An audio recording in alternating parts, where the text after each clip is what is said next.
धर्म का सहारा लेकर के इस देश की जनता को बांटने की कोशिश की जा रही है। हम देखते हैं कि जाति का नाम लेकर भाजपा सरकार सिर्फ वोट बटोरती है और उसी के सरकार में पिछले 10 सालों में जातिगत वायलेंस, हिंसा अपने चरम पे है।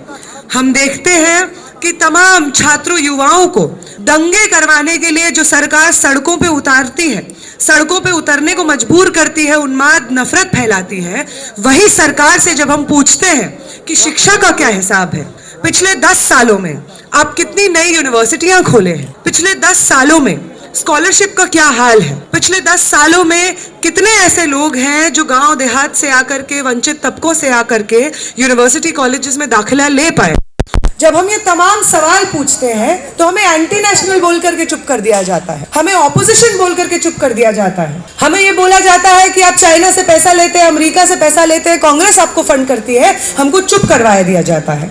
और इस सब के खिलाफ, इस सब तमाम भटकाव के खिलाफ, इस तमाम नफरत के खिलाफ हमारा ये यंग इंडिया का कैंपेन 3 महीना पहले शुरू हुआ था। हमसे सरकार वोट मांगने आएगी तो हम उनसे ये नहीं पूछेंगे कि मंदिर और मस्जिद का क्या हुआ, हम उनसे ये नहीं पूछेंगे कि कितने देशों में घूम घूम करके आप यात्रा किए हैं, हम उनसे ये नहीं पूछेंगे कि जाति के आधार पर आप कितने लोगों को कहां कहां बिठाए हैं, आप ओबीसी प्राइम मिनिस्टर हैं तो हम आपकी सराहना करते हैं, हम ये नहीं पूछेंगे। हम पूछेंगे कि पिछले 10 सालों में शिक्षा और रोजगार पर आप क्या किए हैं। हम उनसे हिसाब मांगेंगे कि पिछले 10 सालों में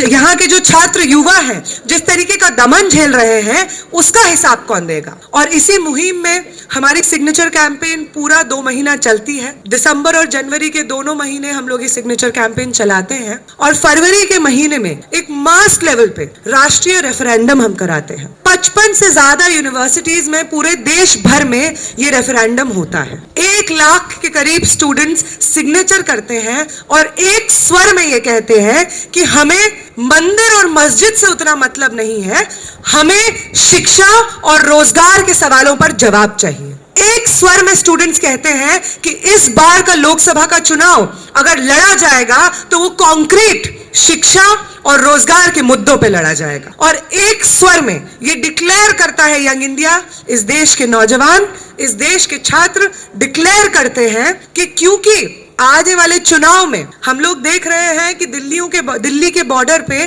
किसान संघर्ष कर रहे हैं अपने हितों के लिए। यंग इंडिया की तरफ से एक आवाज जाती है कि एक तरफ जहां दिल्ली के बॉर्डर्स पे किसान, इस देश भर के किसान आकर के संघर्ष कर रहे हैं, पुलिस दमन का सामना कर रहे हैं, वहीं दिल्ली के अंदर से जो छात्र नौजवान हैं वो भी एक स्वर में शिक्षा और रोजगार के मुद्दों पर यहाँ पे खड़े होंगे और अपनी बात रखेंगे, मोदी सरकार के खिलाफ अपना एक एजेंडा सेट करेंगे। और इसी लाइन को लेते हुए हमने दिल्ली चलो का एक कॉल दिया। हमारी एक ही मांग है, हम लोग यहाँ पे इकट्ठा होकर एक स्वर में यही कहना चाहते हैं कि 2024 का जो चुनाव होगा उसमें फिर से हमें जुमले ना बताए जाएं, उसमें फिर से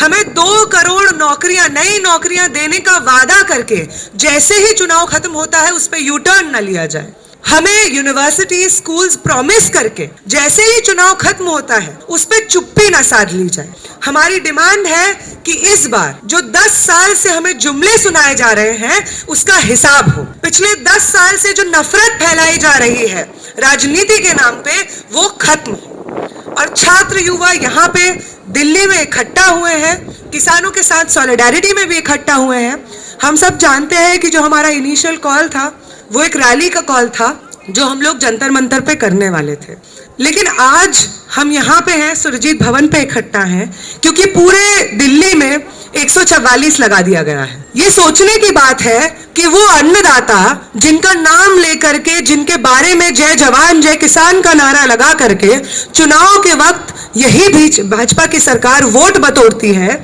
अब वो अन्नदाता इस देश का नागरिक होने के नाते जब दिल्ली जो देश की राजधानी है उसकी तरफ कूच करना चाहता है अपनी मांगों को लेकर के, तो उसको दिल्ली के अंदर नहीं घुसने दिया जा रहा है। हम देख रहे हैं कि इतना कम समय हुआ है, अभी जब शुरू हुआ है किसान आंदोलन और 2 लोगों की मौत हो गई है।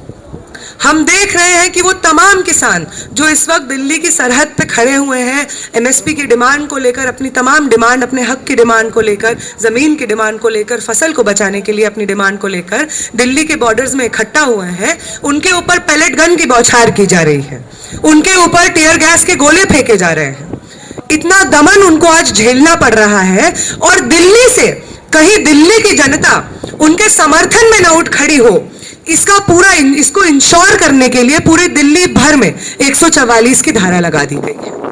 हम स्टूडेंट्स जब पुलिस के पास जाते हैं इंटीमेशन लेटर लेकर के कि हम लोग 28 तारीख को एक रैली करना चाह रहे हैं शिक्षा और रोजगार को लेकर के, तो हमें परमिशन नहीं दी जाती। ये सरकार इतना डरती है उस तमाम तबके से जो आज सवाल कर रही है, जो भाजपा सरकार से पिछले 10 सालों का हिसाब मांग रही है, उसके जुमलों का पर्दाफाश कर रही है, उस तमाम तबके पे, तमाम स्टूडेंट्स पे, किसानों पर, नौजवानों पर इस वक्त दमन हो रहा है। जंतर मंतर, पहले दिल्ली भर में हर जगह में हम प्रोटेस्ट करते थे।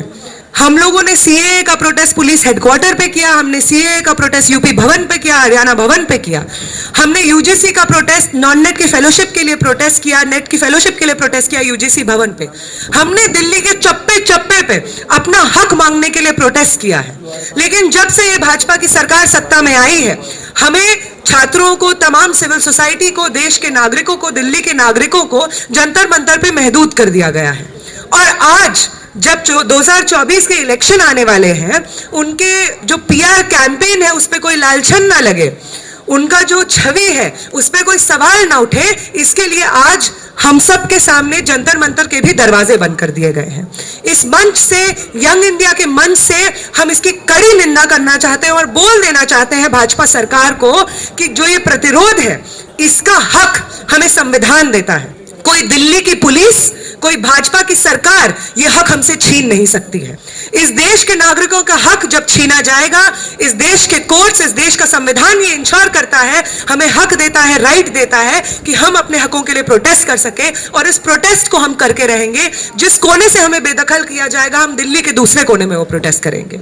किसानों के साथ में समर्थन देते हुए हम प्रोटेस्ट करेंगे, शिक्षा और रोजगार की मांग करते हुए हम ये प्रोटेस्ट करेंगे। वो तमाम पॉलिटिकल पार्टीज के लोग जो 2024 के चुनाव में इस महत्वपूर्ण बात को समझते हैं कि भाजपा को हराने के लिए हम सबको आज एक मंच पे एक साथ आना होगा, एक यूनाइटेड फ्रंट बनाना होगा, उन सबको इसी यंग इंडिया के मंच की तरफ से क्रांतिकारी इस्तकबाल। आज इस सभा में शामिल होने के लिए आप सबको क्रांतिकारी इस्तकबाल, और आप सबका हम लोग स्वागत करते हैं।